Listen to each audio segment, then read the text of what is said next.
Okay, so we're back, and I'm going to announce this on the recording in case anyone's listening who this is relevant to.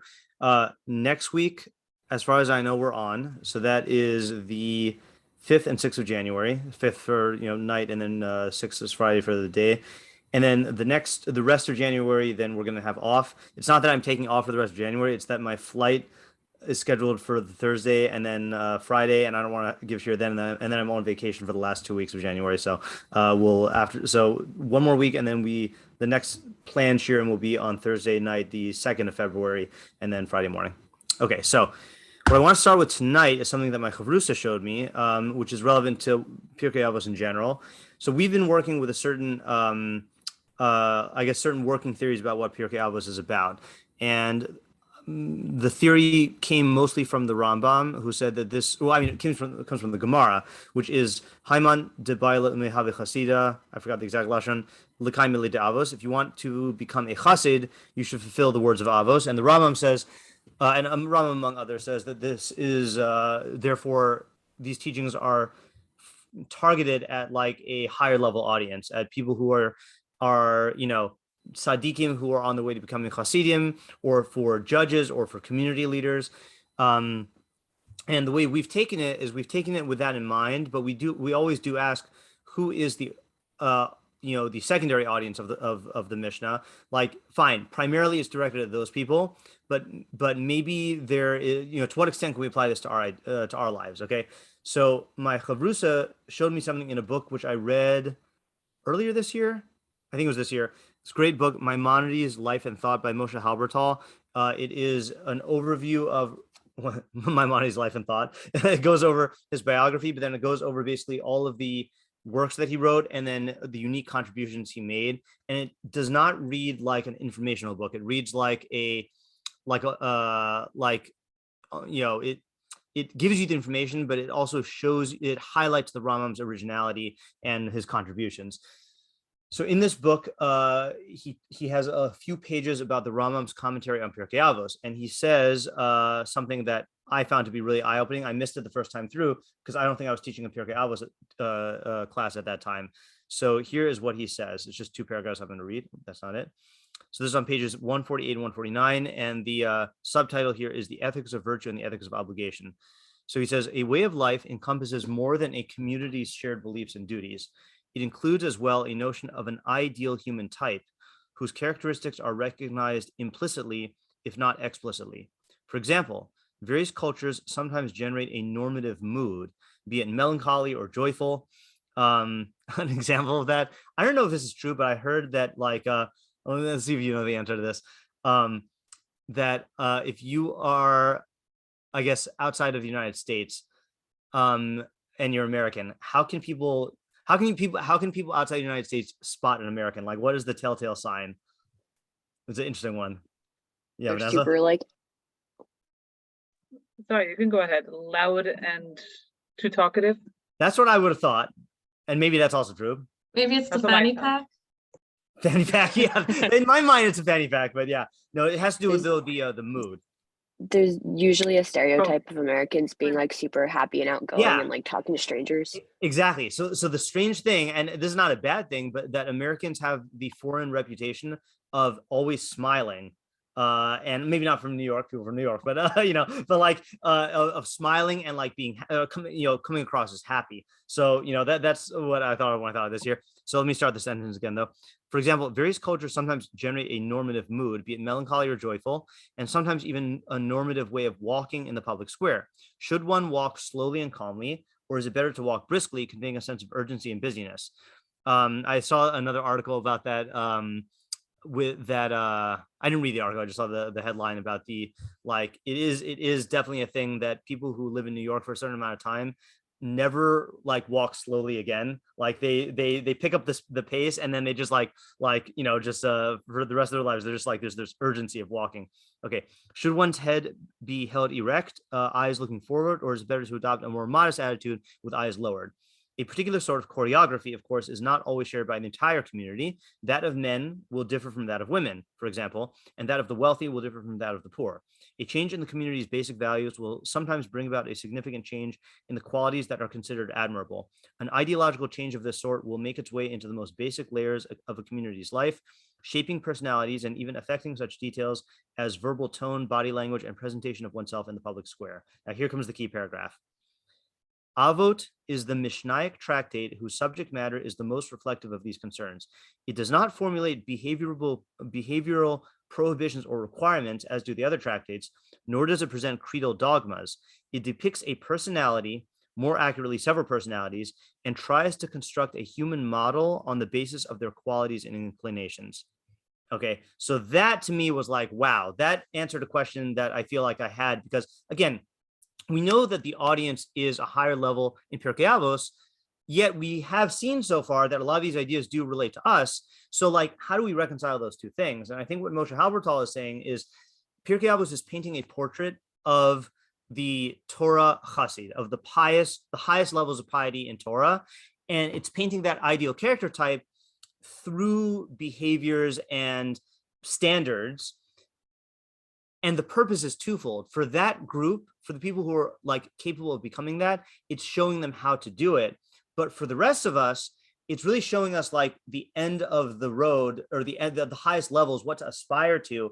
And the thing is if you're involved in the project of like becoming excellent in anything, you need a visual role model to emulate. So like example I've given before that I like going to is, if you start some sort of martial arts, let's say karate, like you need an image of a black belt and like what they do and like what they're capable of so that you can aspire to that. And when you see the black belt in your mind's eye, it's not that you're directly translating that into behaviors that you are doing right now.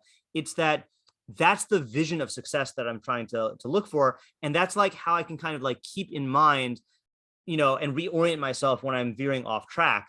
And it's super important because in the realm of a religion, especially because, religions tend to cater to the emotions. And like in Christianity, I mean, I'm sure there's different branches, but in different strands of Christianity, there's certain different areas of piety, models of piety that caters to certain impulses. And then in other religions, there's other visions of piety that cater to different ones. So if Judaism's view of piety were left like on its own, then it could easily get off track, because you could end up just veering into some emotionally dictated vision of piety. And the unfortunate reality is you can't easily do this through the figures in the Torah. I mean, we definitely learn ethical lessons from the figures in the Torah, but they don't translate into living a Torah life based on halacha very readily. Like you could read about Abraham from today till tomorrow, and you're not necessarily going to be able to relate that to like the halakhic system,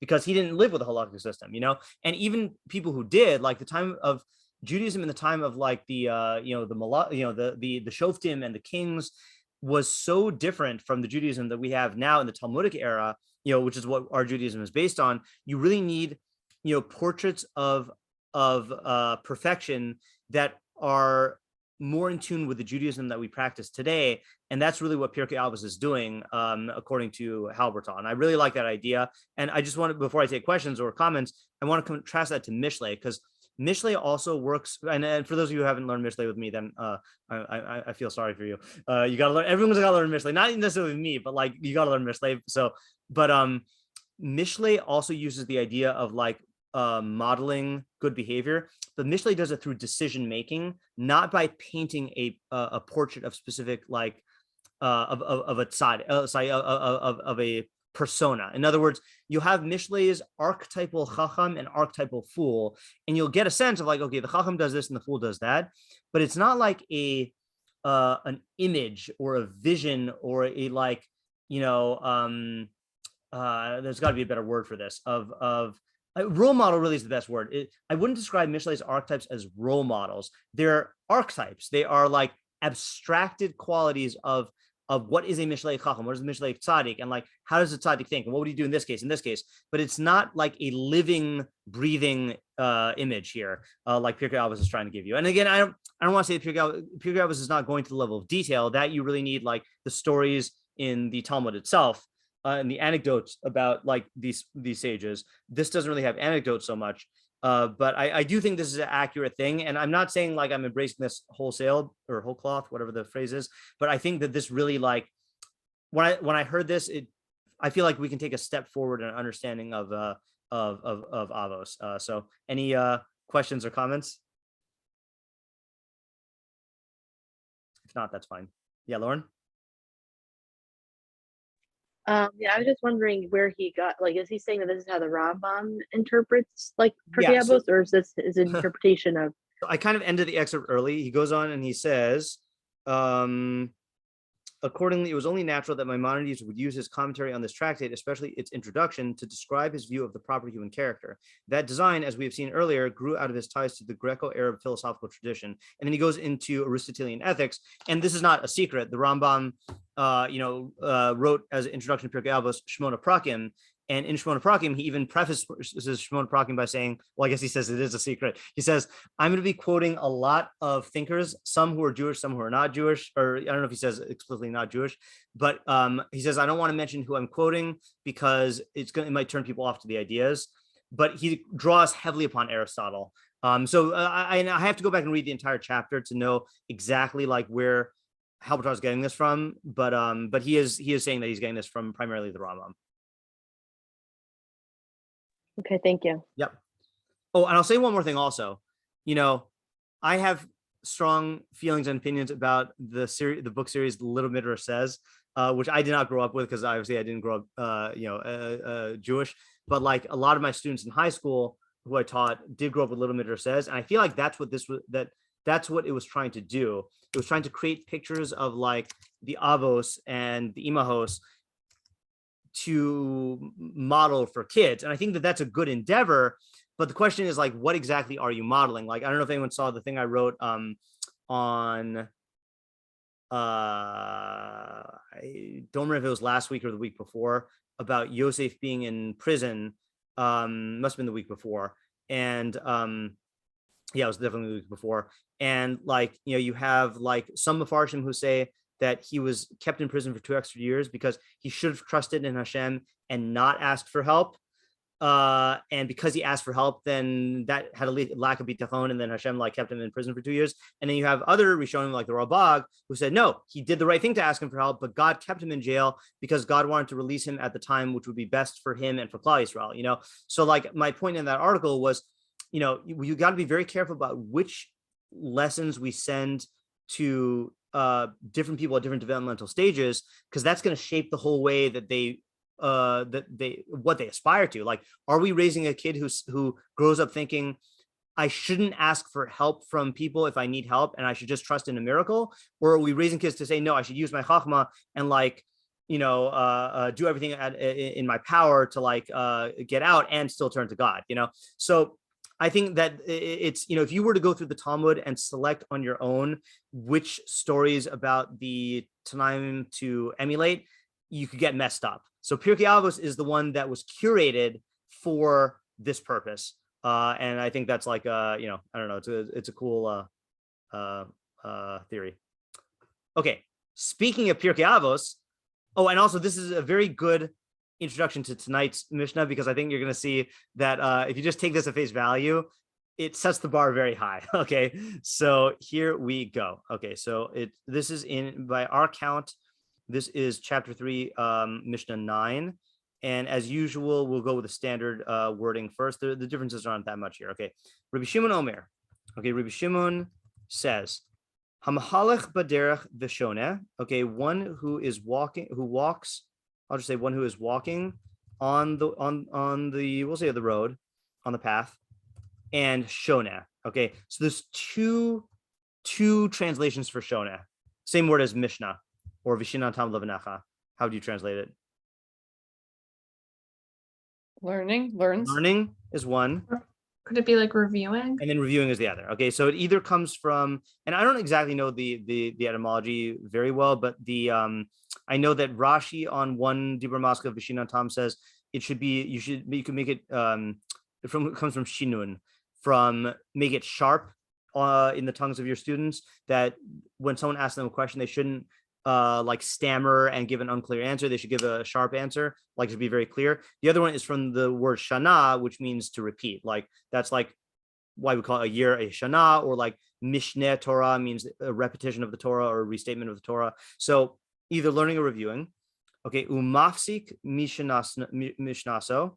Okay, so and mi mishnaso, and he interrupts his learning or reviewing. V'omer, and says, Ma na'e ilan zeh, how beautiful is this tree? Ma na'e nir zeh, how beautiful is this plowed field? Okay, I think literally a nir is a furrow, but I don't think the guy is admiring a furrow. I think he's like admiring like the rows, like the many furrows here. So what happens if you do this? The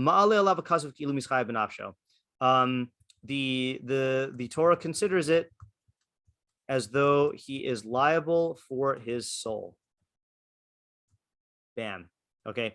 The only differences in the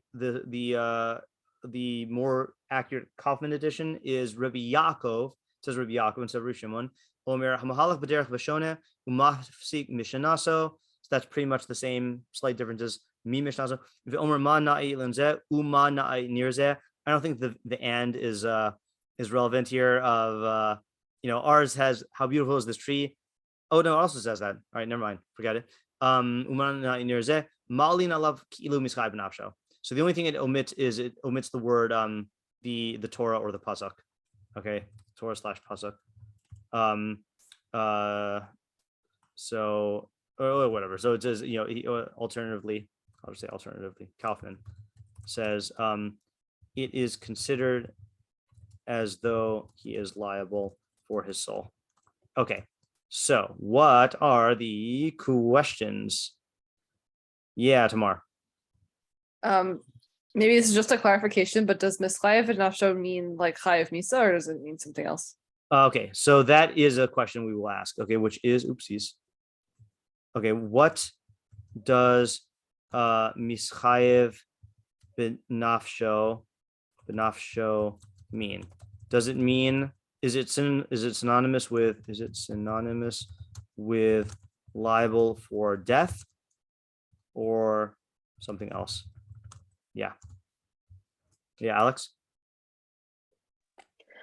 Two questions. One, is this only applicable in the case where you're actually walking and learning, or does it count if you're also like looking out a window and like a okay, great question. Okay, so is this only applicable when you are walking on the road or on the path, or does it apply to other scenarios? Okay, and if the latter, why does it specify walking on the path? You said two questions? Yeah. Also, what specifically about being distracted makes them liable? Okay, good. That's a very well worded question. What specifically about and I'm going to modify one thing just to make it more all encompassing about how beautiful is this tree? Because you're saying distracted, which seems to be, but I'm just going to not take a judgment here, etc. Makes one liable. Yeah, Fega. Does it matter what they're learning? Okay, good. So let's actually expand that into the question of what are the parameters of, what was the phrase? Shoneh and mishnah. Okay, so let's say what type of learning is this? And then does it matter what is being learned, right? So for example, if shoneh means reviewing, so then does that mean that this idea is specific to reviewing but not learning something new, or you could even say, I mean, I didn't see any of this, but I would not put it past someone to say that shoneh davka means learning mishnah, or like learning Torah Shabbal Peh, because that is the verb we use when we talk about learning Torah Shabbal Peh. Yeah, so let's say, what type of learning is this? Let's say all learning, or just reviewing, or some specific subject. Okay, for example, mishnah. Yeah. Okay, Lauren. I think this might actually be related now to question 2, but I guess Yeah. I'm kind of like confused about like how you could even be learning and walking, because if you're walking, you're walking. I mean, like you could think about it in your mind, but then it's like it's not really like sitting opening with a sefer and learning where you would understand how you're liable for Okay. death. Okay, it. so yeah, that is part of question number 2, and it might even be answered by question number 4. I mean, maybe that's why it says you're reviewing, because you're not sitting there with a sefer, you're going over stuff that's already in your head. But I think also you're reminding me, in what, I guess, exactly what activity are you engaged in? Right? Is it like, reviewing it in your mind, talking it out, etc.? Yeah. Vanessa? 2 questions, I guess. What's the actual problem and question? Is it noticing nature? Is it being distracted by anything? Like, these are 2 very like specific nature examples. Yeah. And then, Okay. I guess, I don't know if this is like painfully obvious, but like, why is that a problem? Like, why are we upset at like appreciating God's world? Okay, so let me split this question number 3 into some sub questions, okay, which is why these 2 examples, okay, of right, remarking on the beauty of a tree and a plowed field. And the weird thing also is, like, my inclination also was going to like the beauty of God's world. I feel like tree fits into that. Plowed field is like slightly not that, like I feel like if it was emphasizing beauty of God's world, it would say tree and then like, I don't know, like cow or something. I don't know, like some other natural thing. Then also, aren't you appreciating the beauty of God's world? What's wrong with that? Okay, and then also, yeah, like what makes this liable to such what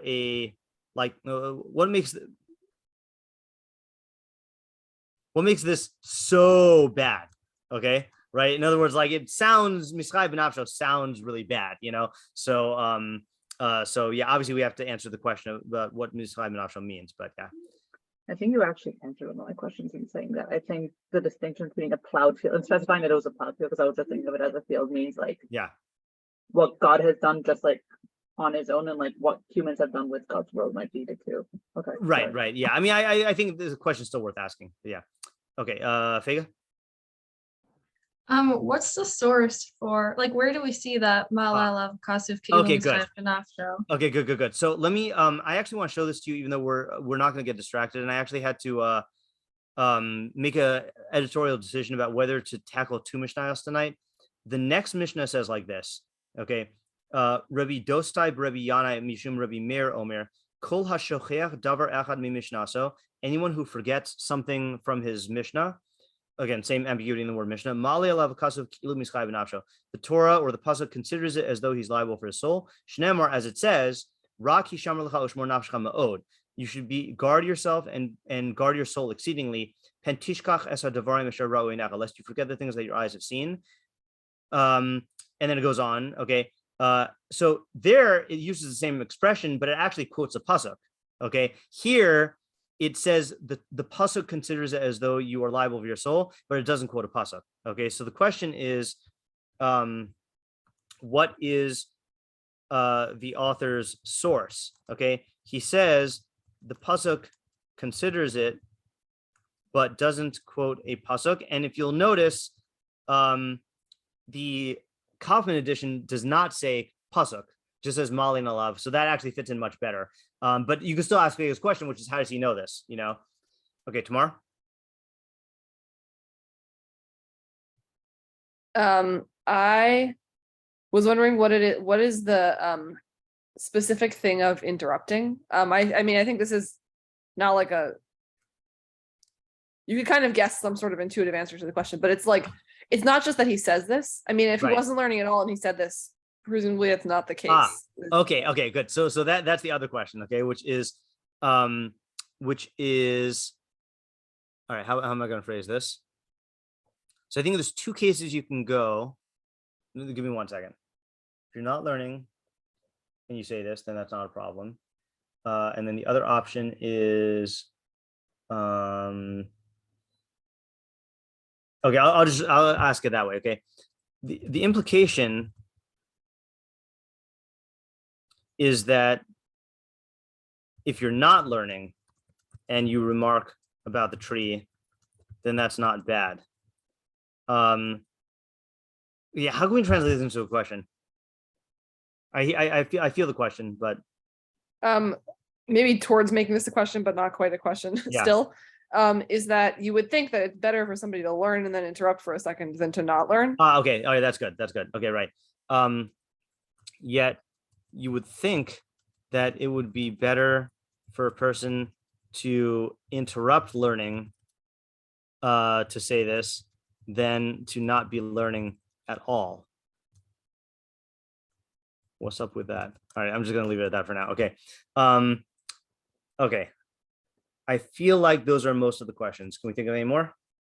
I mean, there's a usual question, okay, which is who is the intended audience, or our Halbertalified version of the question is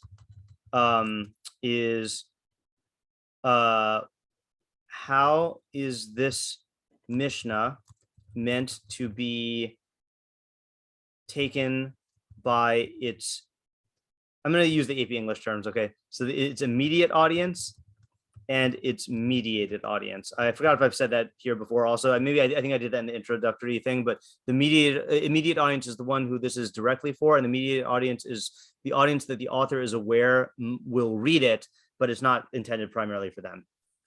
Okay, I think those are our questions. Okay, so does anyone, hold on, no, there's something nagging at me. Oh yeah, there's one more question, okay, which is, I don't know who was here when we did this, but does this remind anyone of another mishnah we've learned? It ought.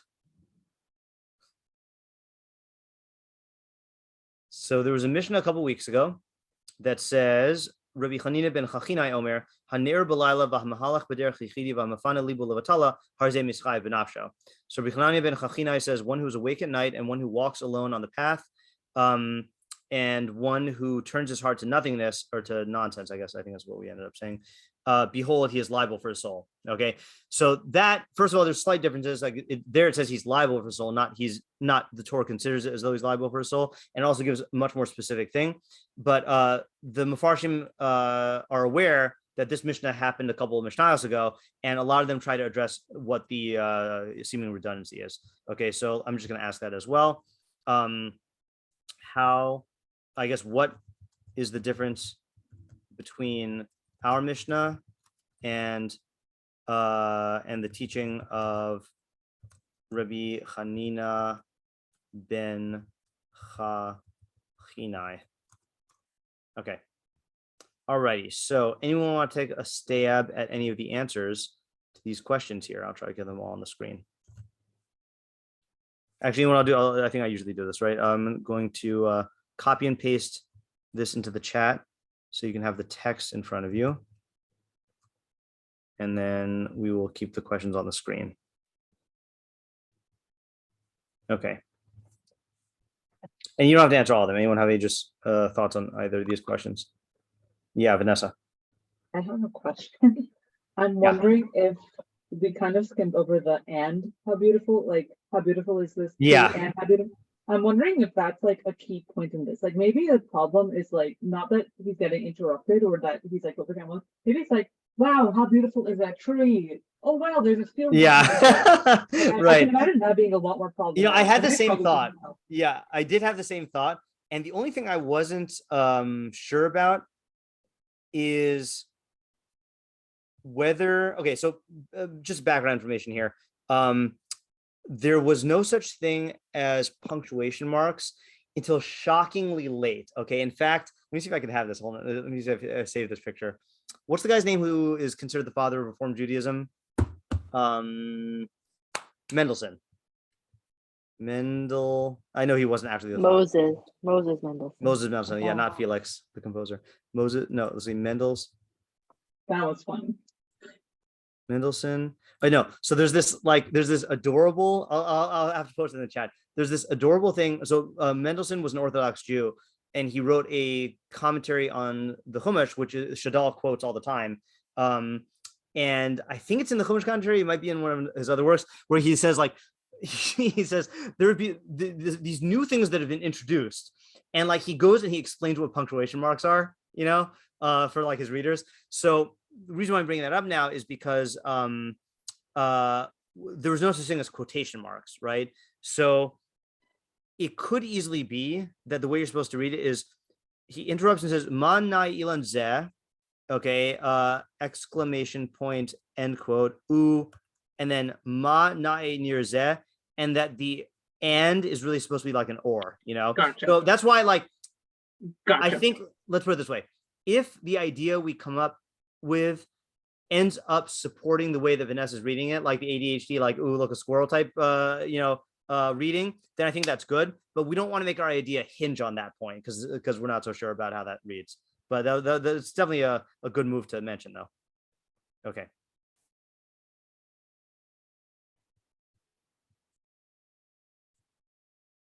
Anyone else?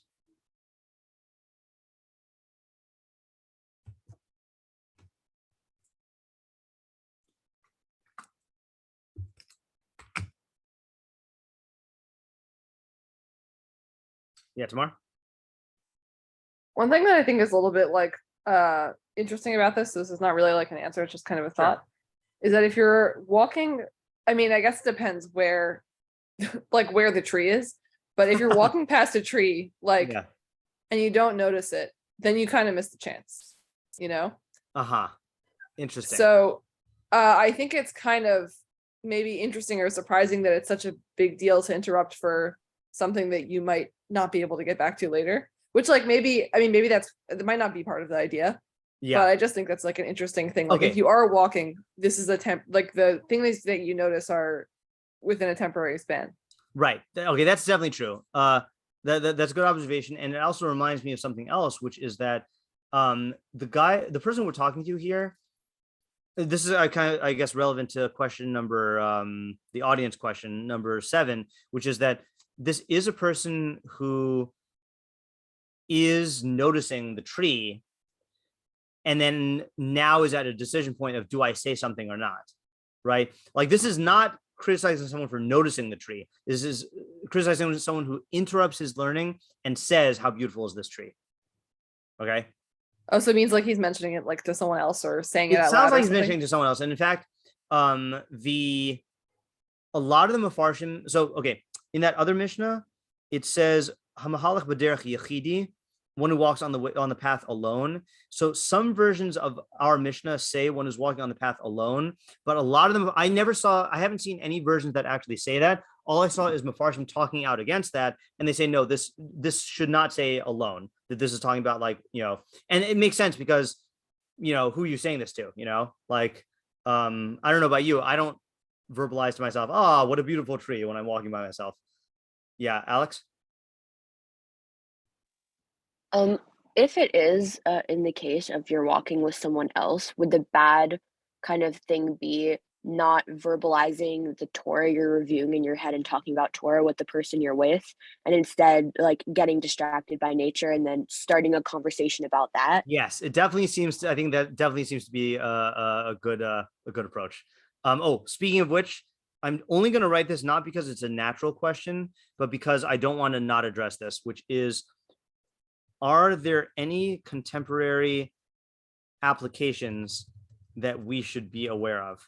Okay, for example, let's say hypothetically, and I'm not calling out any names, okay, but let's say you're in a Zoom shiur and you decide to like go on another website while you're on the Zoom shiur, right? Does that count? You know, and I'm just laughing because I remember, you know, back in the first days of the pandemic, when kind of everyone was new to using Zoom in the classroom setting, I used to enjoy so much during class noticing, let's say, the color of light changing on a certain student's face, or seeing a certain student laugh, and then continuing to teach and then messaging them to like stop going on a different site, you know, and like they think they're being so clever, but whatever. The point is that like, you know, checking your phone, right? Texting somebody, like, are these, you know, looking at a picture on your phone of a tree, you know, and saying, you know, and liking, saying, you know, are there any contemporary applications we should be aware of here? I think that's a good question. But going back to what Alex said, is that it does seem to be a problem of opening up a channel that could lead to like that can get the learning off the rails. I think that's definitely a valid approach. Yeah, Fega? So part of the issue might be that it's separate, and that it's not that, like, it's very clearly distinct from the learning, and it's like you're learning and then there's the world, and it's like I feel like there's like a like the person isn't recognizing that the learning and the tree come from the same source, and that is Hashem. Oh, that's interesting. And that like you're missing out on, I feel like you're missing out on like the deeper level if you see the two as okay. So separate. you know what, I'm gonna ask another artificial question, okay, and I'm gonna ask this because also again artificial in the sense that I don't think this is stemming from the maybe it is. Okay, hold on. Yeah, I'm gonna ask this question, okay.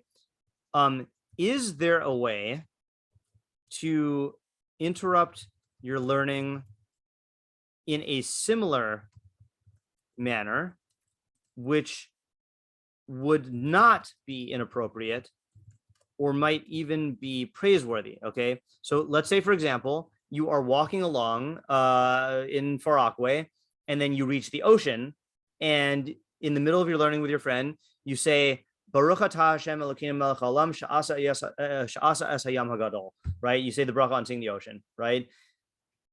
Would that be in the same category because you're interrupting your learning and commenting on like the phenomena? You know, like is there a way, like Fega saying, like, you know, seeing the underlying unity and everything? Or let's say, here's another example. Let's say you are a botanist, or you know something about trees, and you interrupt your learning and you talk about the Chachmas Hashem in the tree. You know, is that really bad? Like, you know, is it, or is that good because you're recognizing Hashem's role in this? So I think those are questions worth considering. So I'm glad you brought that up. Yeah, Yael? I think I was basically thinking along the lines of what Fega said, but what I guess might be slightly new is I was thinking like, could like mafsik mean specifically deciding to think or talk about the other things, opposed to just like getting distracted? Okay, that's actually a question that we should add as well, which is I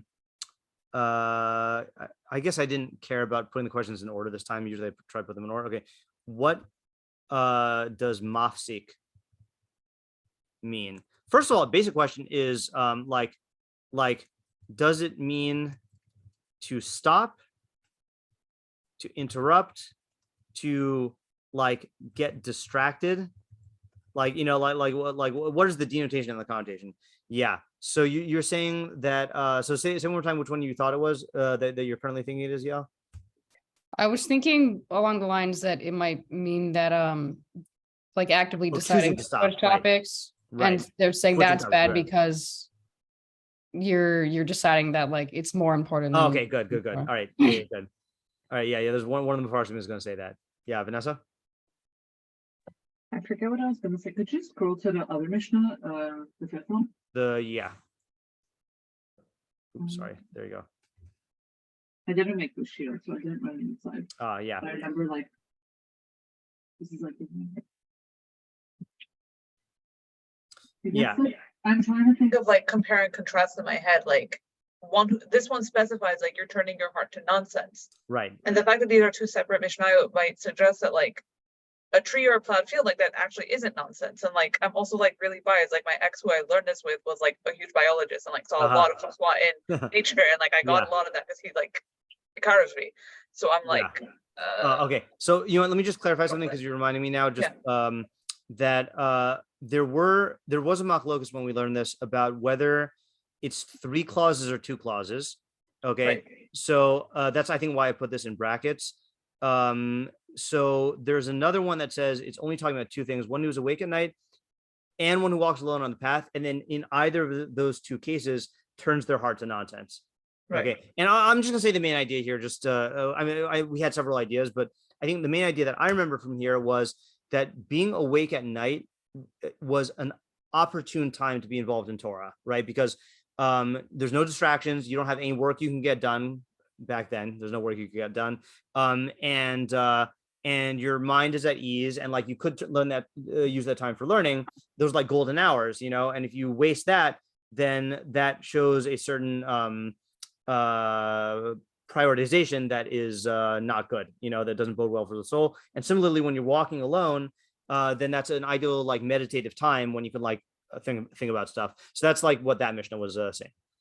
Okay, let's do this now, just because we're already getting late into the night. Speaking of being awake at night, so what I've selected here is there are 2 mafarshim I definitely want to do, and then maybe supplemented with a couple others. And I chose these 2 because the first one is the Meiri, and he is, I think, what is the most shot like explanation of the Mishnah, which still has some profound ideas. The next one is Rabbeinu Yonah, who takes this Mishnah in a way that that is much more extreme, but perhaps still relevant. Okay, so Meiri says like this, and again, I'm not I didn't write the translation, so you'll have to pay attention and listen. And you can ask me to repeat stuff if you need. Okay. Oh wow, he says Rabbi Akiva. Okay. All these names getting mixed up here. So Rabbi Yaakov, Rabbi Akiva, Rabbi Shimon Omer, Hamahalach v'derech v'kuli uvshonim v'mafsik. Okay. Hakavana l'hayir de'ein lifsok midivrei Torah l'tzorech iske hazman. He says you should not. This is telling you should not interrupt from divrei Torah for the needs of temporal involvements. Okay, like worldly involvements. Rak l'tzorech ha'hechrachi, unless it is for an absolute need. Okay, and then he says va'afilu kishiyagia hatzorech. I'm not going to highlight this. I'm highlighting everything. And then he says va'afilu kishiyagia hatzorech, even when the need arrives. Okay, now I don't know if that means even when the need comes up, or even if you get your need. Lo yatir la'atzmo lahafsik l'sicha betela. You should not permit yourself to be involved in idle conversation or nonsense conversation. Ulamash ain't tzorech lo bo, and in something that you don't need.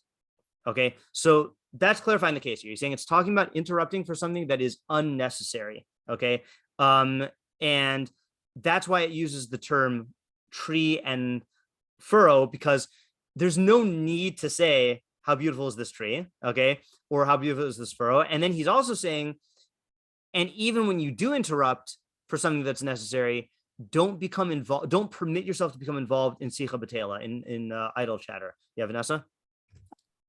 I got something else from it, and I'm also just like I struggle with Hebrew, so I might just have to ask you to repeat stuff. But like, sure. It sounds like he's saying like this is more of like a Gashmias issue. Like, don't say like how beautiful is this tree because you like are thinking about, wow, you're going to get apples and you're going to go to the market, or like whatever you're thinking of, like worldly pursuits. But if you're like, wow, like that's a tree, and like how did Hashem even make that, and like whatever, like that sounds like it would be acceptable under this. Okay, so let's hold off our judgment until we finish reading the Meiri. Okay, but we'll keep that on the back burner.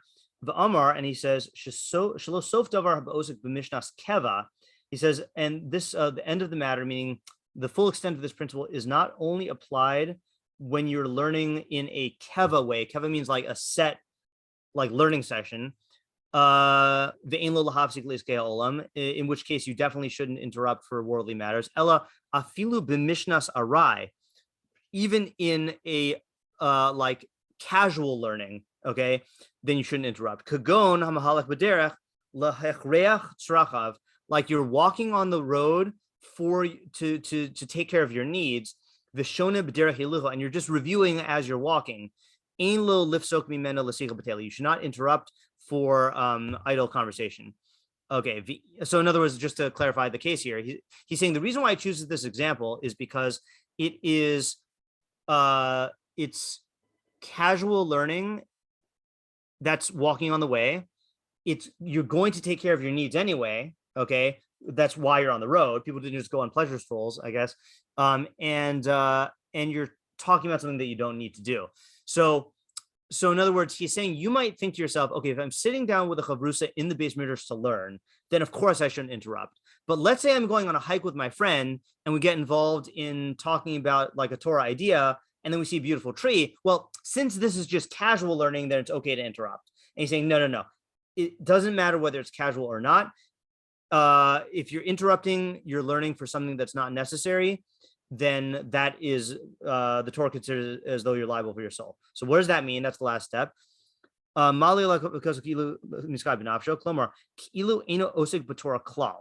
he learns, what does it mean that you're liable for your soul? It means it is considered as though you are not learning at all. Okay. Because that is the real liability for your soul. So, okay. So in other words, he doesn't say it's like the death penalty. Okay. He's saying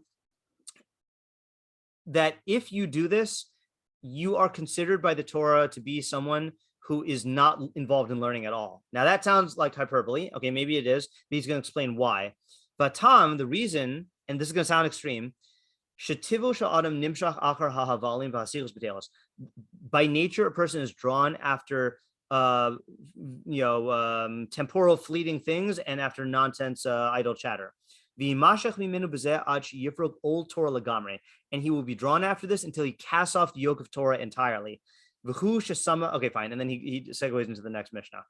Okay, so it sounds like a slippery slope type argument. He's saying like this: if you interrupt your Torah, first of all, he's saying you can interrupt your Torah for something that's necessary. Okay, he's not saying never interrupt your Torah. You can interrupt for something necessary. But if you do, then be sure that you don't then permit yourself to just go on ad infinitum, like talking about other stuff. And don't think that this only applies to a set learning case. This even applies to casual learning. And if you do interrupt for this, then you're considered as though you're like someone who doesn't learn at all, which is the true liability of the soul. Why? Because you are drawn to nonsense, idle chatter. And if you give into this, then you'll eventually throw off the whole yoke of Torah. And obviously the question is, really? Like you comment on the street and then the next day you're like eating pork in the marketplace? Like, what does it mean that you're going to be drawn to throw off the yoke of Torah entirely? Yeah, Tamar? Another question on this, I think. Yeah. Is it seems like he is talking like specifically about interrupting and interrupting your temporary learning. And I feel like his reason makes it sound like you should just never be involved in idle conversation. Okay, yeah. So there are two ways to read this. Okay, one way to read it is that he's talking specifically about interruption. Okay, because that's the case that he focuses on. The other way to learn it is that he is idealizing constant involvement in Torah and saying that, yeah, if you interrupt your learning, you're as good as someone who doesn't learn. And if you don't learn at all, you're also as good as someone who doesn't learn, like it's both. And I think both readings are plausible because remember, we're talking to high level people here who, for people use the term bittul Torah all the time, but like for the average person, bittul Torah is not, the average person is not otherwise constantly involved in learning Torah. So, but for someone on a high level who is constantly involved, then any break could be like a bittul Torah. Let's keep that question open for now. There is someone who says, actually, you know what? Hold on just a second. Alex, I hope you remember what you're going to say. I just want to read the Abravanel really quickly because he says, do I want to read this now? No, I don't. Hold on. Do I want to read the Rush Bots now?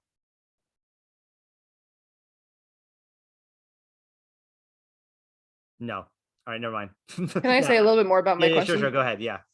I guess my question is like, is the Meiri saying that specifically the act of interrupting is the problem, or is it not the act of interrupting, but just the involvement? That's a good question. Yeah, that's a good question. I will have to figure that out. Oops, wrong Meiri. Yeah, Alex? So in terms of your question about contemporary examples, Yeah. could you like liken it to listening to a shiur when you're driving and then stopping the learning to like comment on the traffic or like a silly license Yes. plate? So that I mean, I shouldn't say yes yet, but that's the type of question I want to ask about. Okay. Yeah. I will give you an example. Oh, hold on just one second. Did this happen? trying to think of an example.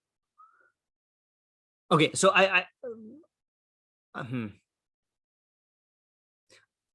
I'll give an example. Actually, you know what? Let's save the contemporary applications for at the end, okay? Because I have a couple examples.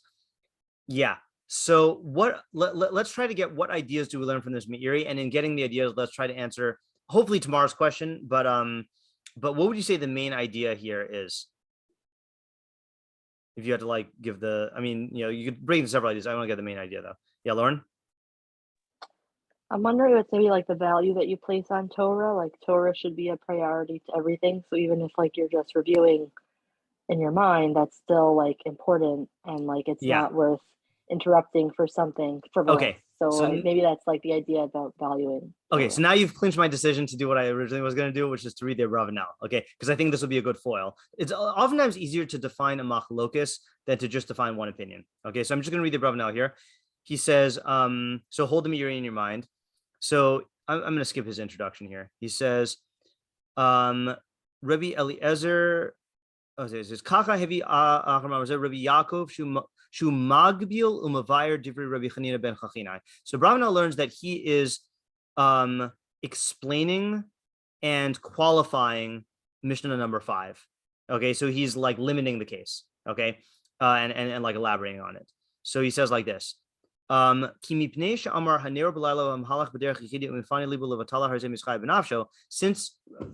Chanina ben Chachinai says one who's awake at night and walks on the path alone and turns his heart to idleness, then he's liable for his soul. Bir Rabbi Yaakov explains, She'ein roish yuvan hamamar hazeh kolel. You should not learn this as a universal. She'ha'adam hamahalach b'derech lichidi im yachshov b'davar acher im lo b'divrei Torah yischai b'nafsho. Do not learn that to mean that if you're walking on the path and you think about anything other than Torah, then you're liable for your soul. Ki hine zeh lo yihiyeh tzudak. That would not be correct. Ella kasher ha'adam hamahalach b'derech hayashona mishnaso b'hifsika. Rather, it's if a person is walking on the path and he's learning and he interrupts his learning, kedei la'ayin b'dvarim she'ein b'hem ta'olas, in order to look into things that have no purpose, she'az hu mischai b'nafsho, then he's liable for soul. Why? Exactly what Lauren said. Because he's interrupting his learning and making it secondary. Oh, it's also like Vanessa said. And he's making physical things, material things into the main thing. But if he wasn't learning, then he's not liable. Okay, so I think this is in line with what lots of you have been saying. So he's saying that it is really the thing that makes you liable is a misprioritization, is you were involved in the most important thing and you stopped it not to be involved in something that has a need, right? Because even he's saying, if you're looking into something that has a purpose, okay, fine. In other words, like if you're on the path and like you get to a crossroads and you need to talk to your friend about which road to take, obviously you can interrupt. Okay, you don't have to just like keep walking like a wind-up toy, you know. But it's if you're involved in Torah and you stop and you engage in something that just is a physical thing that has no purpose, then you're misprioritizing Torah, and that makes you liable because you're okay. Yeah, can we say what makes you liable about that for your soul? Does he say? No, he doesn't. Yeah, tomorrow. Not like a big chiddush, I think, but I guess this could affect how you relate to Torah going forward, and that could mess you up in the long term. Okay. Yes. Hold on just a second here. I think he says that. No. Oh, he does say this though. I'll say his statement on it. We might be still apply what you said to another one of the Mefarshim. Okay. Rotzalomar shehesir. What does it mean that you're liable for your soul? Shehesir minafsho hasichlis hashlemus shehaya davakba b'talmuda umishnasa. You are depriving your rational soul, your intellect, of the perfection that it had been clinging to through the study and the learning. It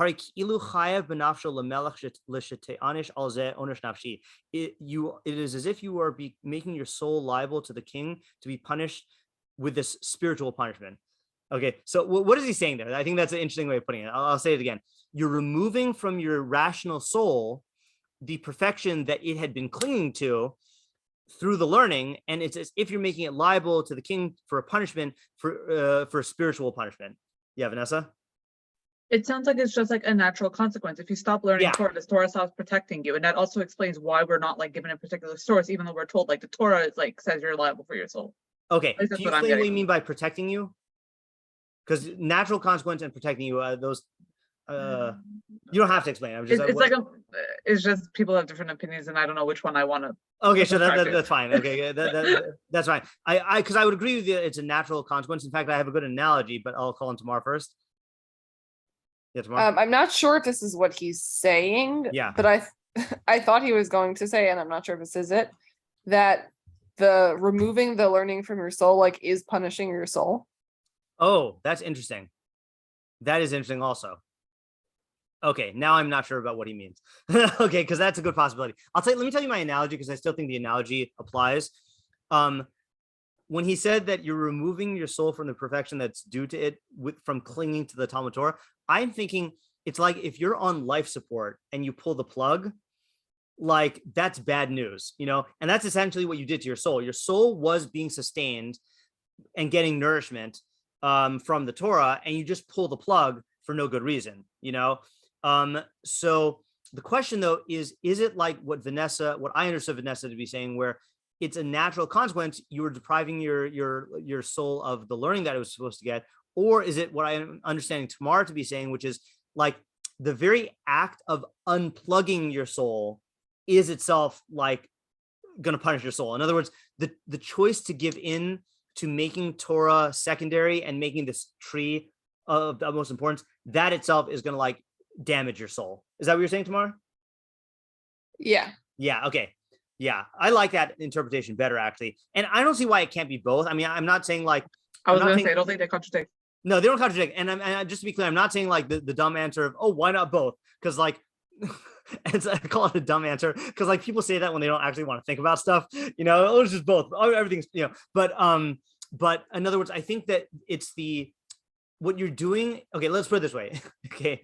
If you are a doctor, okay, and you choose to take the patient off of life support for like some practical reason, like to do surgery or whatever, you know, so then that's fine. But if you just willy-nilly go up there and just like you're looking at like you unplug it because you like looking at like the end of the plug, you know, so then that shows a severe disregard for life that harms life.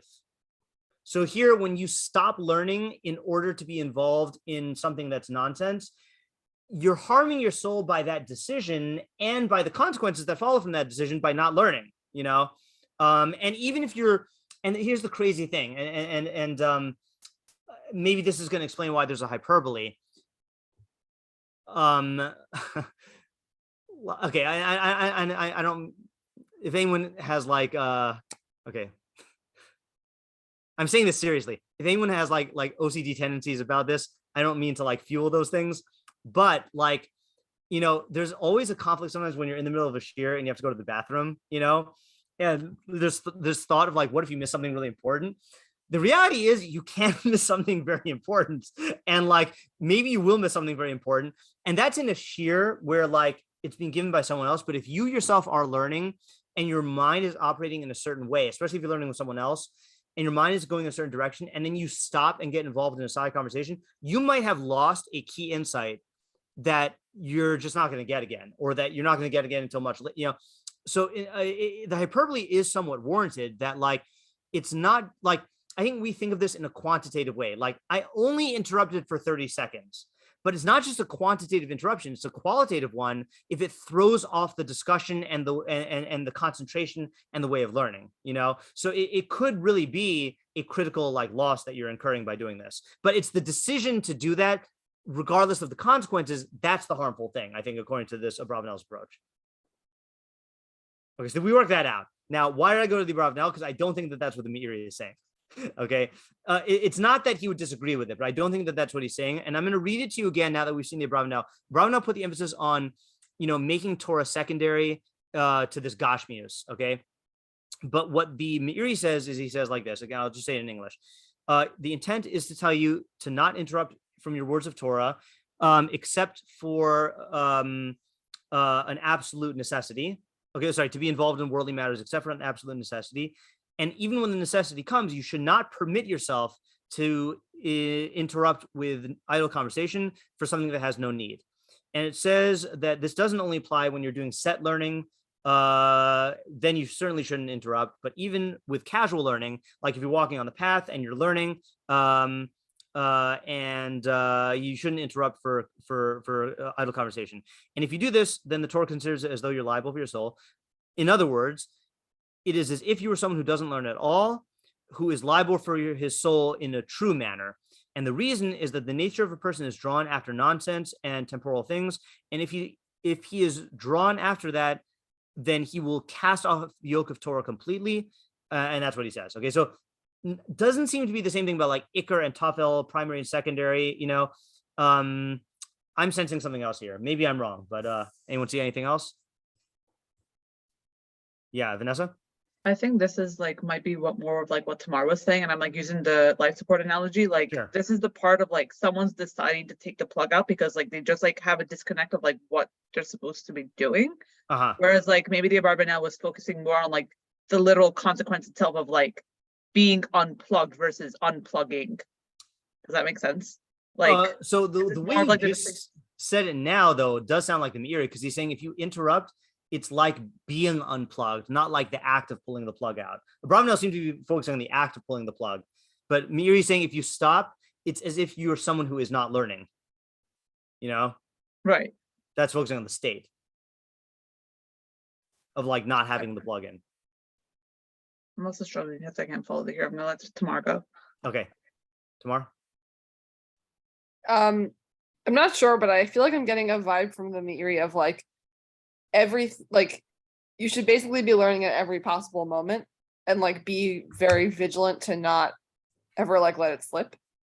Okay, let's do this. Even though I think your question is still good about how we're learning him, let's assume that he would agree with the Abravanel and that we're talking about that this only applies if you are currently involved in learning.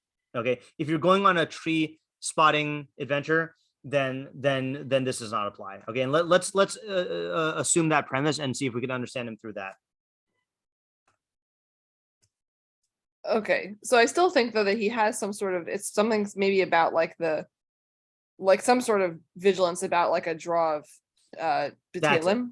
Yeah, that's it. Okay, I think the key words here are lo yatir at la'atzmo, and then the really key phrase is Shetivo sha'adam nimshach achar havalim v'sigos b'telos v'imashech mimenu b'zeh ad shifra ol Torah legamre. The nature of a person is drawn after nonsense and idle conversation, and if he will be drawn from this until he casts off the yoke of Torah completely. Now again, that is hyperbole. I don't think it means literally that if you interrupt to say how beautiful is this tree, then if we look a year later, then you're going to be like going out there worshiping avodah zarah. But I think what he's saying is like this, is a person has to recognize that the interrupting your Torah learning is not the same thing as interrupting your homework. Okay. Interrupting your homework, you want to interrupt for different reasons, you know, because for whatever. But when you interrupt Torah, there is a part of you that does not want to be governed by Torah and does not want to face the reality of Torah and wants to just immerse itself in the opposite of Torah, which is worldly things. And whenever you stop learning to give into that part of yourself, you're strengthening the part of yourself that is responsible for casting off the yoke of Torah. You know, so it's like there is, you know, the phrase that Chazal use, and I don't remember where they say this. Actually, let me just do a quick search because it would be nice to quote this because I've never seen it inside. I'm just gonna look once. Give me 1 second. It doesn't show up immediately. No. There is a phrase that the Chazal use of oh, here we go. Yeah. So Ramban quotes a midrash. Okay, well that's getting closer. That says that Klal Yisrael shenasu. This is Ramban and Bamidbar 10:35. Shenasu mi Har Sinai besimcha ketinuk haborech mi beit hasefer. That the Jews traveled away from Har Sinai, like a kid who's joyous, who's fleeing from school, like the way that kids run out after school is let out. And he says, Amru Shema Yarbeb Viatin Lana mitzvos, because they were afraid maybe God will give them more mitzvos, you know. So that's like the sentiment I really mean here, that like there isn't a glee in finding any excuse to like not be involved in Torah while you're in the middle of learning Torah, you know. So I'm going to assume that in general, if you're not learning, okay, fine. So you're involved in the world then. Okay, fine. So like that you have to be involved in the world, right? But when you're learning and that resistance is awakened and it's gnawing on you saying like, oh, just like look at this tree, you know, or check your phone, you know, and you give into that, then you're strengthening the part of you that wants to escape Torah. And that's why he has all these vigilant things that you'll rationalize, you'll say stuff like, we're only involved in casual learning. That's insane. I mean, like, have you never been involved in casual learning where it ends up being a profound discussion? Like casual learning can be just as profound as like sitting down and learning the Beis Midrash, you know?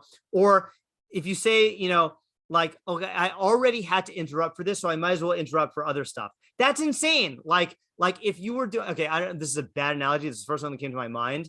Like when I was a kid, I don't know if they still have these things. When I was a kid, they used to have like contests of like shopping sprees in toy stores where like they would give you like 5 minutes and you could like do they even still have toy stores? I know Toys R Us closed a couple years ago, right? But like they used to like award kids on kid shows. You used to be able to like take your shopping cart and like go through the store, and like you had 5 minutes, you could grab anything you wanted, and like you got to keep it. And like all the kids fantasize about this prize. So let's say like you're doing a shopping spree like that, and you have 5 minutes and you can get whatever you want, and your shoe becomes untied and you have to stop and tie your shoe. It would be insane to say, oh, I already stopped to tie my shoe, I might as well, you know, like just check my phone. Like, no, like there is an urgency that this is like, you know, the best involvement that you can be involved in here. So what's with the rash? And so fine, if you have to stop, then you have to stop. But if you have to stop, you shouldn't then say, okay, now I can be involved in other conversations. That's just insane logic, you know? So I'm calling this insane, you know, like insanity, because I'm trying to show that the Yetzer Hara is going to find all these ways to try to seduce you into giving into that resistance to Torah. And that's what you really have to like fight against. So that's my argument for the Meiri. Anyone have any arguments against it? I mean, I don't think it's as clear as the Abravanel, but that's what I'm getting from Meiri.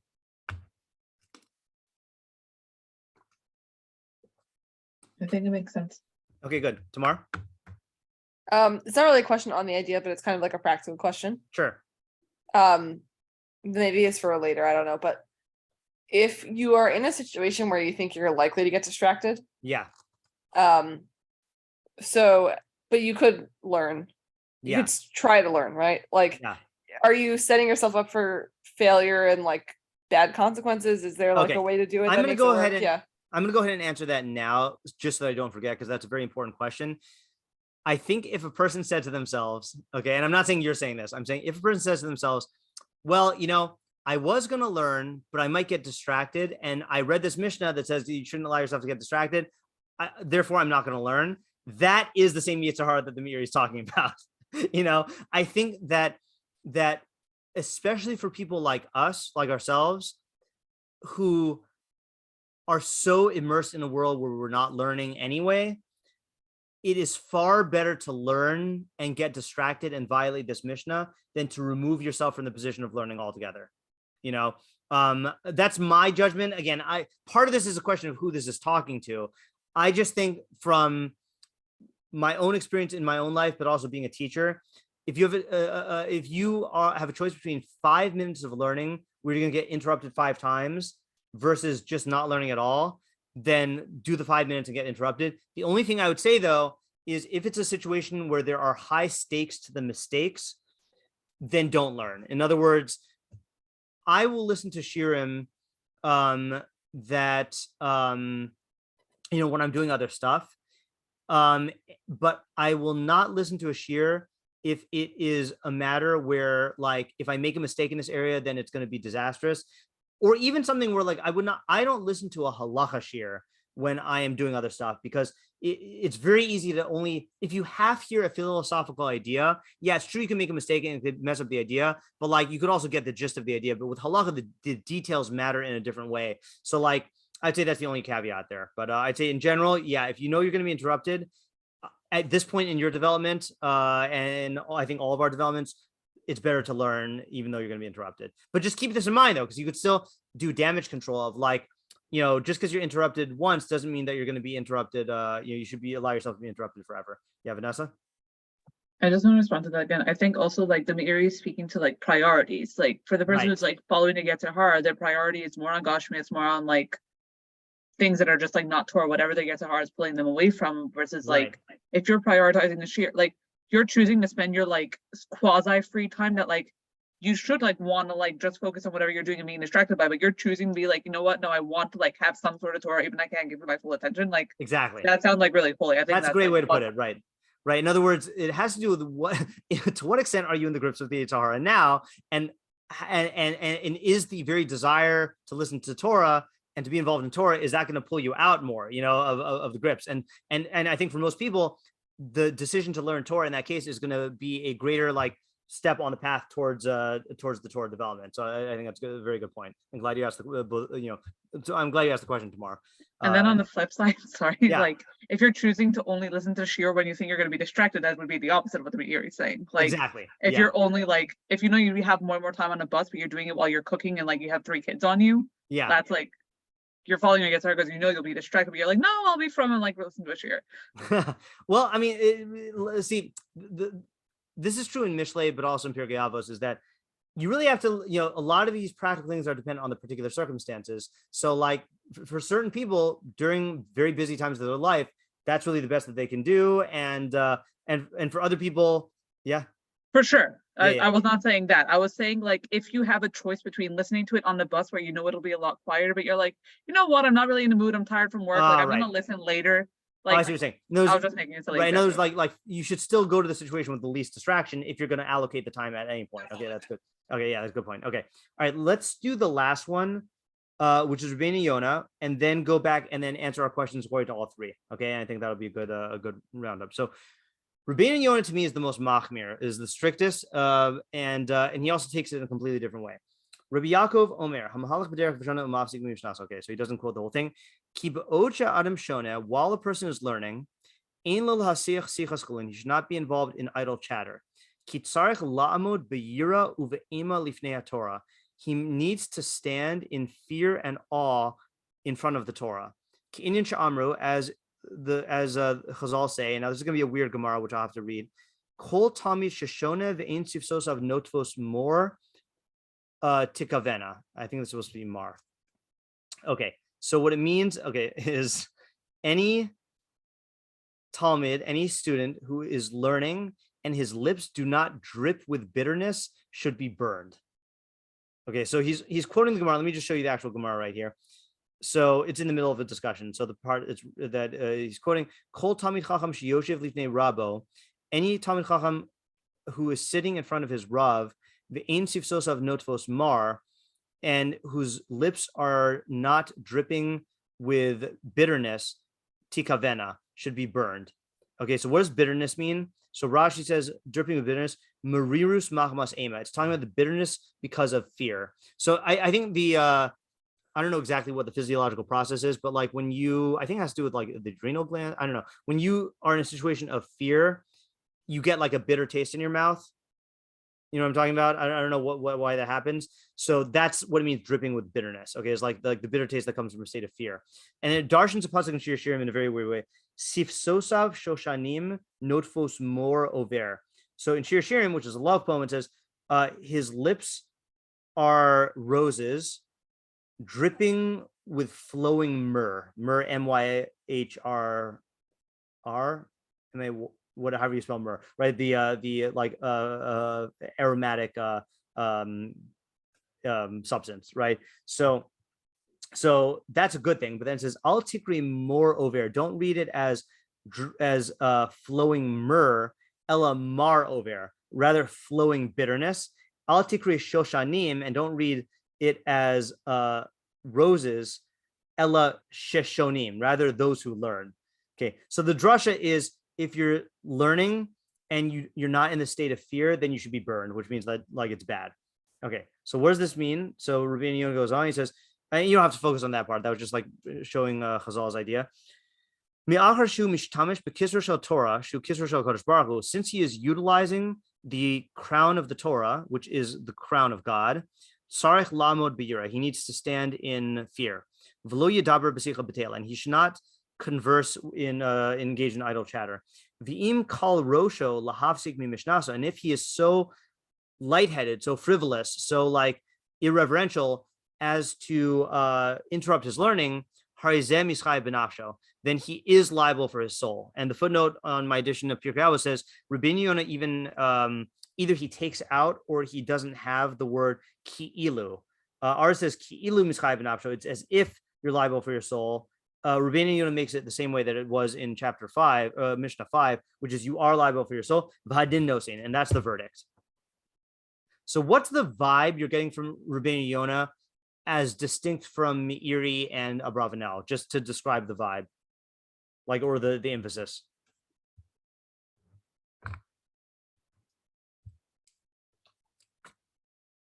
Yeah, Vanessa? I think he's seeing it. I think like the Meiri and Abravanel were not less compassionate in a bad way, but like they're more like, oh, like everyone gets wind about a yes or her. You just have to be strong and like not be led by Gashmias. And he's more like, no, if you're doing this, it's because you're lacking your Shemayim. Like it's more condemning. Okay, it definitely is a more condemnatory tone and a higher bar. But let me ask a more pointed question, which is he learning the? Let me think how to put it here.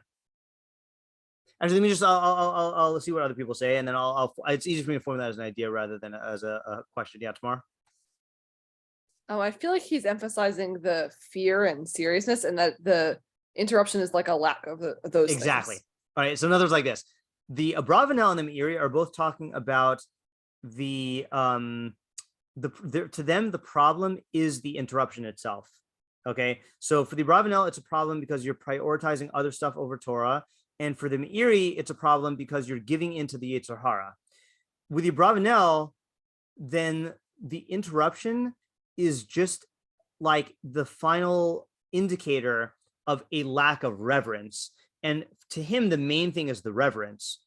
Okay. And in fact, it's funny because he says, like, he only even mentions interrupting from your learning at the very end. I mean, he does talk about talking Sichas Chulin, but the whole thing is like an attitudinal issue for him, that you should have this attitude of fear and trembling and in front of the Torah, because it is the crown of God, so to speak, whatever that means. And there used to be halachos about this, by the way. Like, for example, I'm just going to read you one halacha. I just forgot where it was, and I didn't prepare this ahead of time. So in the Rambam, in the laws, in Hilchos Talmud Torah, when he talks about how they used to learn in the olden days,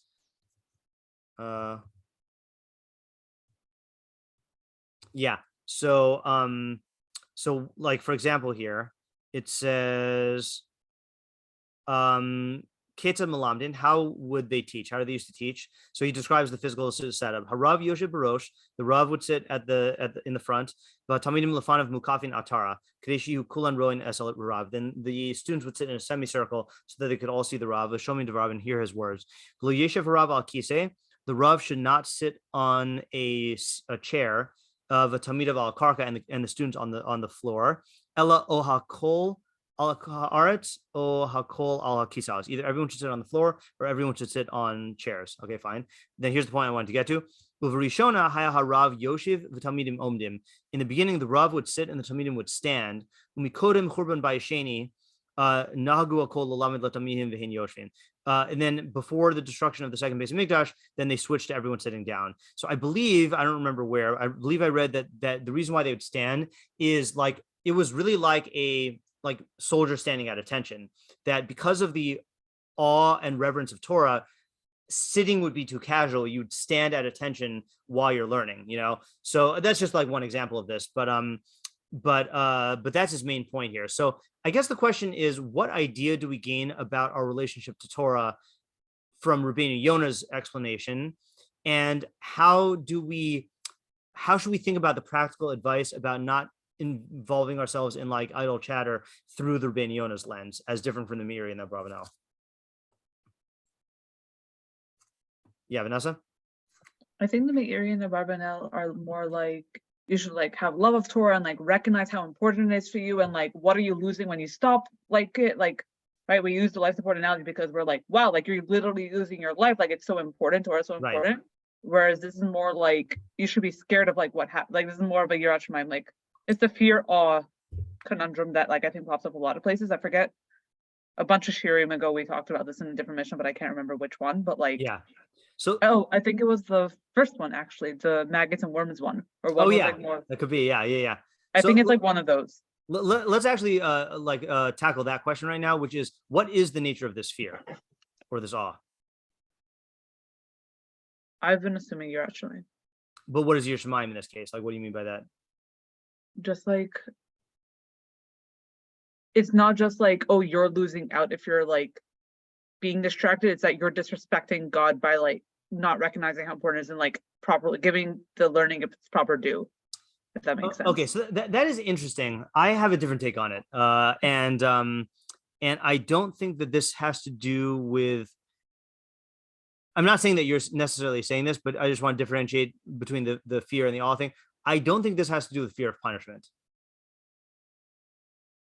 Not necessarily fear of punishment, just like. Yeah, Lauren? I don't know how to articulate things, but I didn't mean fear. Okay. Yeah, Lauren?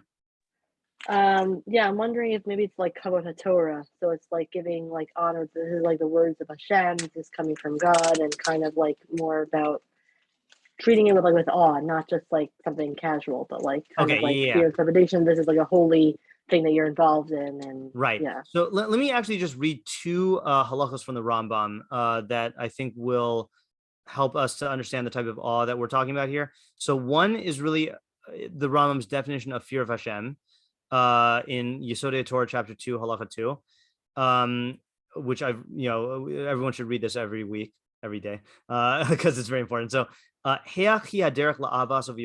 what is the path of loving and fearing God? So first he talks about fear. At the time when a person contemplates God's works and his wondrous great creations, and he sees from them God's wisdom, which is without comparison and without end, without measure and without end. Sorry, he says love first, not fear. He immediately loves and praises and glorifies and is filled with a tremendous desire to know the great name. David, as David says in Tehillim, Sama nafshi lelakim lekel chai. My soul thirsts for God, for the living God. Masai avo, when will it come? Ve'erai pnei elokim, when will I see the presence of God? So that's love of God. Okay. And when a person considers these things themselves, meaning the wondrous creations, he immediately recoils back, and he fears, and he trembles, and he knows that he is a small, lowly, dark creature, standing with a frail, puny mind before a being who is perfect in knowledge. David, like David says, when I see your heavens, the work of your fingers, the moon and the stars that you have established. What is man that you should remember him? And the son of man that you should recall him. So we're talking about this like awe in the face of infinite chachma. This and this realization of your own lowliness and your own inability to grasp things, that you're just scratching the surface. This deep humility of realizing, like, I'm just this small creature who has been gifted this ability to perceive the tremendous, to scratch the surface of the tremendous chachma. I mean, I always quote in my classroom in Shalhavet, I used to have this these two quotes juxtaposed, but I used to put the Rambam next to the quote from Newton saying, I do not know what I may appear to the world, but to myself I seem to have been only like a boy playing on the seashore and diverting myself in now and then finding a smoother pebble or a prettier shell than ordinary, whilst the great ocean of truth lay all undiscovered before me. Like this very, very humble, realizing your place in the universe and the tremendous chachma there. Okay, so that's Rambam number 1. That's about awe of God. Okay, the next Rambam I'm going to read is how you should feel when there's a Sefer Torah, when you're in the presence of a Sefer Torah. So this is in Hilchos Tefillin and Mezuzah of a Sefer Torah, chapter 10, halacha yud aleph, last paragraph. Kol mi sheyeshev lifnei Sefer Torah. Anyone who sits in front of a Sefer Torah, yeshev b'koved rosh be'ema ufachad. He should sit with solemnity, and the koved rosh is the opposite of kal rosh, solemn instead of lightheaded. Be'ema, and in awe of a fachad and fear. Shehu ha'ed ha'ne'eman al kol bai ha'olam. The Torah is the trustworthy witness on all humankind. Shnemar, as it says, v'haya sham b'chal ha'ed. It will be there for you as a witness. V'chabdenu kafi kocho, and you should honor it according to your capacity. Okay, then he goes on and says something else here. So what's the idea of the Torah being a witness, a trustworthy witness about all of humanity? I mean, I'm sure we could go into that at length. But anyone have any ideas what that might mean? I haven't looked into this. It's weird to call the Torah a witness.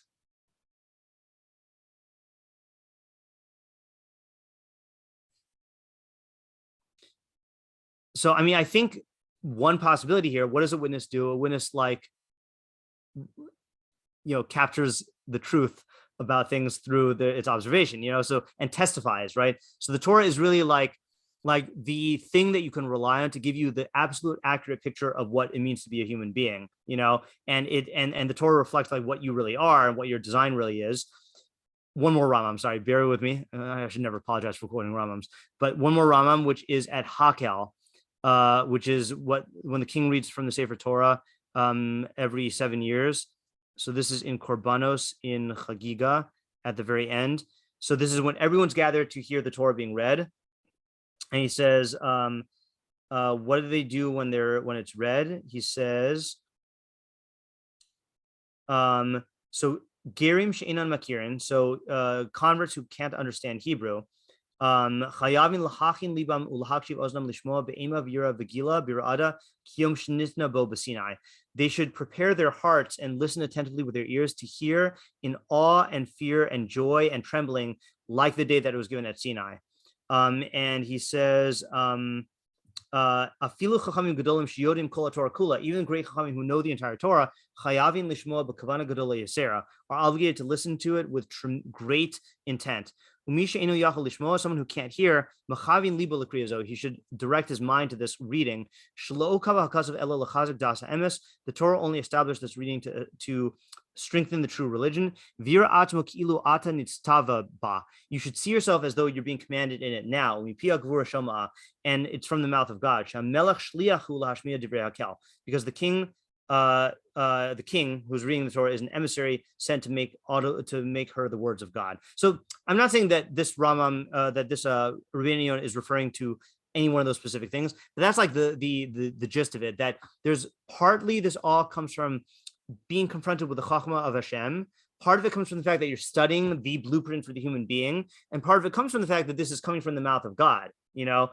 So the main takeaway here is that Torah is not like other subjects. That you should not read Torah and learn Torah with the same attitude that you study for school, and there should be a certain reverence that you should cultivate. And part of cultivating the reverence is making strict parameters. Like if you've ever, again, I know I've quoted this a lot, but I'm a big fan of the series on Netflix, The Crown. And that's really where you see depicted, all this protocol with royalty. And there are, it's very strict because part of creating the awe is the strictness of the boundaries. And so saying, let's say, for example, not talking idle chatter in a base midrash, is a thing that keeps this feeling of awe in the air.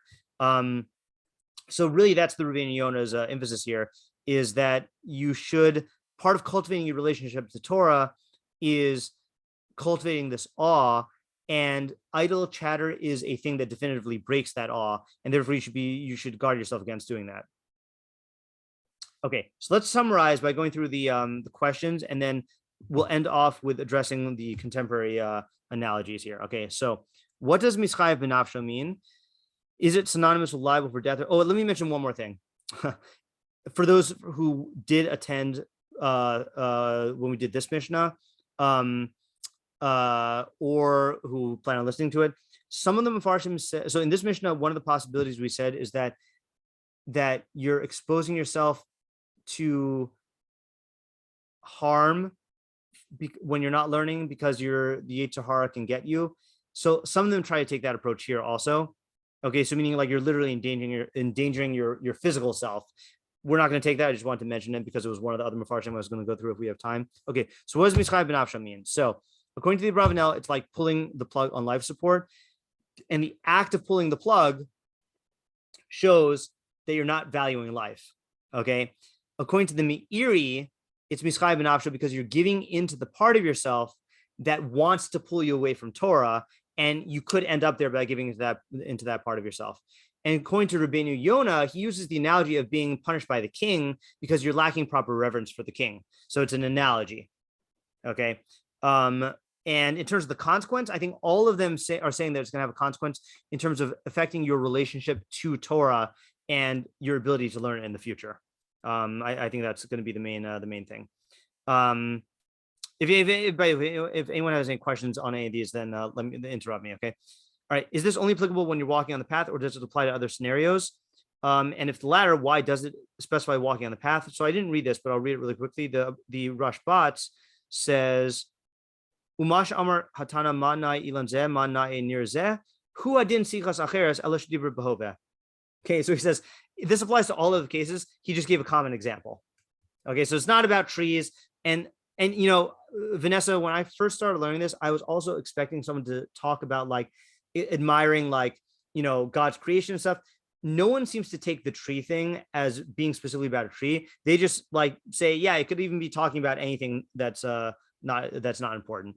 I'm not saying everyone says that, but like all the commentaries I saw said that. Okay. Yeah, so let's go to number 3. What specifically about how beautiful is this tree makes one liable?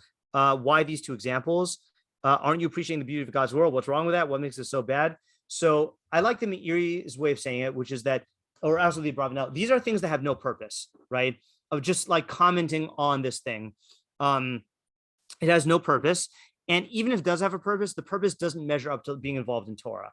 And based on that, I would say that if you are commenting on the tree in a way that does enhance your appreciation of Chachmas Hashem, there's an argument to say that it would not violate the Mishnah. You know, that you know, certainly according to Rabbeinu Yonah, I don't think that, you know, you're admiring God's world and you're increasing your awe of Hashem. And in fact, you know, at least going to the Rambam, love of Hashem and fear of Hashem are attained on a higher level through nature than through Torah, you know. But according to the Meiri and the Abravanel, I think as long as you could define it as being involved in Talmud Torah, then it would be fine. And like, you know, it's a whole separate question of whether the study of science is considered part of learning Torah. But I'd say that like commenting on botany and Chachmas Hashem in nature is not the same thing as saying, oh, nice tree. Okay. All right. 4, what does mafsik mean? Does it mean to stop, to interrupt, or to get distracted? So it seems to mean, according to everyone that we've read, that you were learning and you stopped, and even momentarily. And it does seem to mean also certainly talking to another person, but conceptually, it seems like even if you stop to just like the Abravanel uses the term to be ma'ayin, to look into the beauty of the tree, you know. So it doesn't even necessarily mean like a verbal interruption, but it does mean a break. What are the parameters of Shona and Mishnah? What type of learning is this? Seems like it could be any Mishnah, and reviewing it or in your mind or talking it out. Okay, so it seems like it could be any of these things. What is the author's source? So it doesn't quote a pasuk. You know, Rabbeinu Yonah backed it up using another statement of Chazal. But I do think it is just like a natural thing. Like the Meiri is right, that part of you is drawn away from this to rebel, and like you don't need a pasuk to say that. That is what the Yetzer Hara is. It still is bothersome that it says the pasuk considers it. That's why I like the Kaufman manuscript better, because it doesn't have that. Okay, 7. the implication is that if you're not learning and you remark about the tree, then it's not that bad. Yet you would think that it would be better for a person to interrupt learning to say this than to not be learning at all. What's up with that? So the answer is that on one level, it's true that like you're sorry. Let me start again. The badness is in the interruption, right? That it's the pulling yourself away from Torah that's going to be bad. So that's why we focus on that part.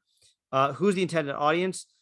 So again, I think this is the hard one, is that definitely for people who are on a high level, and we need to think about this and apply it accordingly. And I think the best way to do this is when you can be mindful of this, then be mindful of it.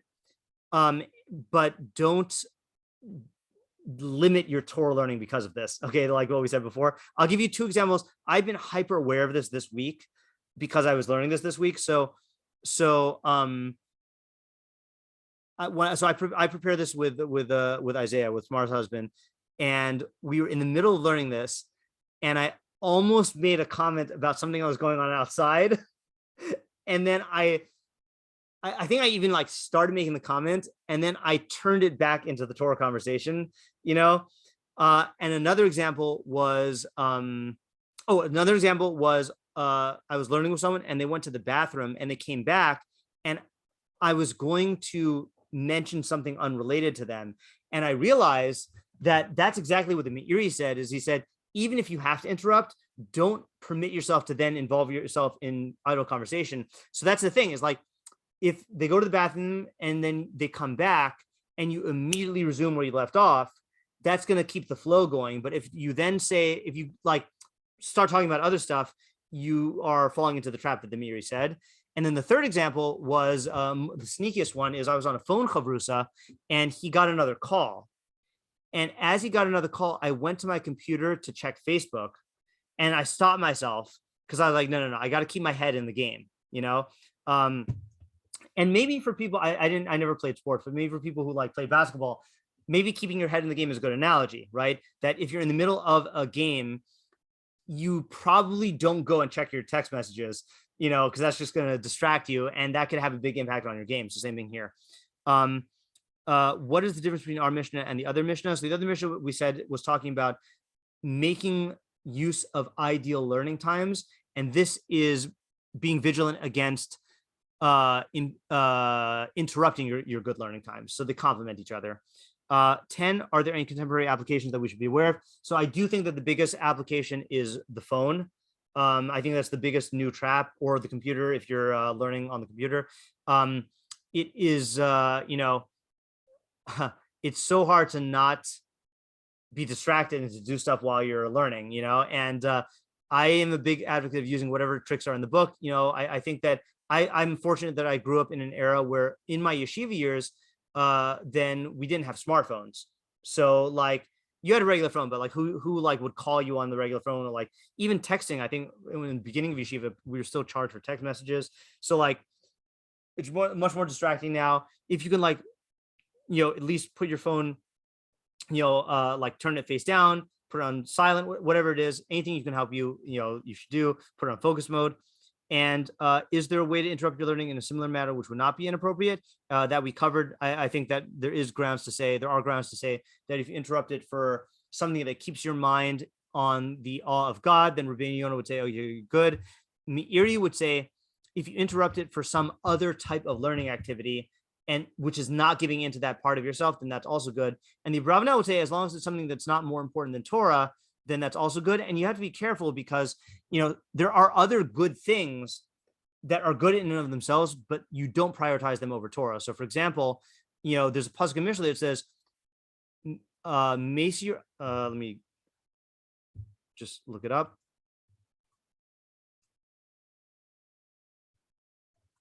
Pasuk later on in Mishlei in 28:9, Mesir ozno mishmoa Torah gam tefilasa toeva. So one who removes his ear from listening to Torah, then his tefillah is also an abomination. Okay, now I don't know if, exactly what that means, but it's saying that you're removing your ear from Torah can have ramifications even for something about your tefillah. Okay, but that's a different point. Okay. Any other questions or observations before we stop? I think we did a good job answering our questions here. Yeah, Lauren?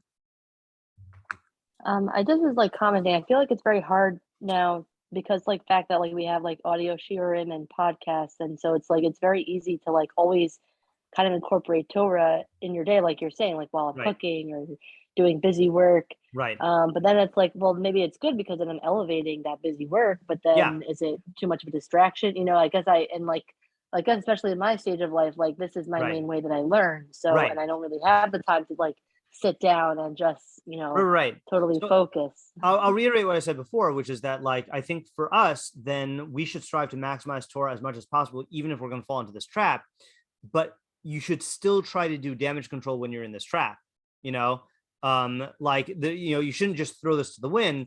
We should never refrain from being involved in Torah because we would be in this situation. But when we are in this situation, we should still strive to like keep these factors in mind and like apply them where we can. Right. I guess I'm wondering, like, do you think it's like maybe bad? Like, does it take away from kavod HaTorah that we like just listen to Torah like during mundane things? Like, could that maybe like in line with Rabbeinu Yonah's approach? I don't know. It might do that, but this is not psak, but you know, I think that Talmud Torah is more important than kavod Torah. You know, if it's a choice between giving kavod to the Torah and not learning versus learning and not giving adequate kavod to the Torah, then I think that we need to learn Torah, you know, and learning Torah is the best way. It is the best thing we can do for kavod to Torah. Again, that's not psak, and this is not halacha, you know, but that's my assessment. Yeah, Vanessa. Can I respond to that? Even though yeah, I'm sure. not a rabbi, but like, I don't think any of this is saying you have to learn every free minute, and like if you're doing anything less, it's Beitul Torah. Like that's not what this is about. Like you're allowed to go on a nature walk and talk about trees. It's the point is just like not to interrupt Torah. So like I think Lauren's asking the question of like, is it okay that we're like learning Torah like while like somewhat distracted or like during like while commuting or whatever it is you're doing, but like I think that's like a choice to learn Torah. I don't think that's what they're saying. Lauren was, if I'm not mistaken, Lauren was asking more about Rabbeinu Yonah's position. Is it bad for the kavod of Torah and your relationship to Torah? You know, not for the Beitul Torah aspect. And so, for example, like I'll give you another example. I would not say this about like, you know, there's an idea, let's say, of kavod and bizui mitzvos. You know, of like showing kavod and doing you know, disrespecting mitzvos, and like, you know, in certain mitzvos, I would say, yeah, better to not engage in the mitzvah and do it in a way that's going to like breed an unhealthy relationship of disrespect to the mitzvah, you know, rather than you know, like you should care about the kavod of the mitzvah and like schedule it for a time when you can do it in a respectful way. But I think with Torah, you got to take as much as you can get, you know, in this busy life. Yeah, Tamar? The way that I feel like I'm walking away from this is that I think the Meiri and the Abravanel are, I guess, would you say those are kind of like different aspects of the same idea, and Rabbeinu Yonah is a different idea? That's what I would say. Yeah, 100%. Yeah. Yeah, both because of the action, the way they're talking about the action, that Meiri and Abravanel are saying the act of interrupting is the main problem. And according to Rabbeinu Yonah, the act of interrupting is a symptom of the main problem. And then the other difference is that Meiri and Abravanel make it about your relationship to the act, like make it about like your engagement in learning. And Rabbeinu Yonah makes it about your attitude while being engaged in learning, like your attitude towards of awe, your mood, your mental state. Yeah, Lauren? Yeah, I just have like a good example of this. I don't know if people saw this, but like last year there was like a video going around of Rav Schechter like in the middle of his shiur on Zoom, and his wife walks into the room and saying like Mazel Tov. I don't know, his daughter had a baby girl, and he was like, oh, okay. And then at the end of the shiur, they were like, oh, Mazel Tov, and he was like, oh, what did she have? Like he didn't like register like that she had the baby. Yeah, it was, right. Like, yeah, so that's what I keep thinking of when I hear this. Yeah, that's a great example of this. Right.